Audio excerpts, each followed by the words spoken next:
তো কেমন আছো বন্ধুগণ? আশা করি খুব ভালো আছো। তো কাল ছিল আমার বৌদির বাড়িতে গোপুর হচ্ছে প্রাণ প্রতিষ্ঠান। তো সেই উপলক্ষে আমাদেরকে নিমন্ত্রণ করা হয়েছিল। তো আমরা গিয়েছিলাম। আমরা গোপুর জন্যে দুটো রিং নিয়েছিলাম। তারপর আমরা কিছুক্ষণ ওয়েট করার পর আমাদেরকে খাবার পরিবেশন করা হলো। তো সম্পূর্ণ নিরামিষ ছিল। তো প্রথমেই ছিল আমাদের লুচি। তো লুচি অনেকগুলো দিয়ে দিয়েছিল, কীভাবে খাবো শেষ করবো বুঝতেই পারছিলাম না। এই যে আমার বউ বসে আছে, সে মোবাইল দেখছে, ওয়েট করছে খাবারের জন্য। অলরেডি লুচির পর আমাদের ছোলার ডাল। ছোলার ডালটা খুব সুন্দর করেছিল, পনির দিয়ে করেছিল, অসাধারণ হয়েছিল। যতই হোক গোপুর প্রাণ প্রতিষ্ঠানে পনির না খাওয়ালে হয় বলো বন্ধুরা? তারপর ছিল আমাদের এই মালপোয়া। এটা খুব সুন্দর হয়েছিল, নরম মুচমুচে।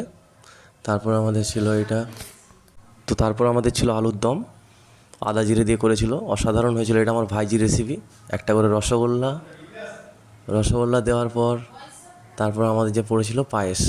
পায়েসেরটা স্বাদটা তো মানে অপূর্ব, মানে পুরো, মানে কি বলবো, একদম অসাধারণ হয়েছিল। কাজু কিশমিশে ভর্তি, সুপার হয়েছিল। এটা সবথেকে বেস্ট লেগেছে আমার।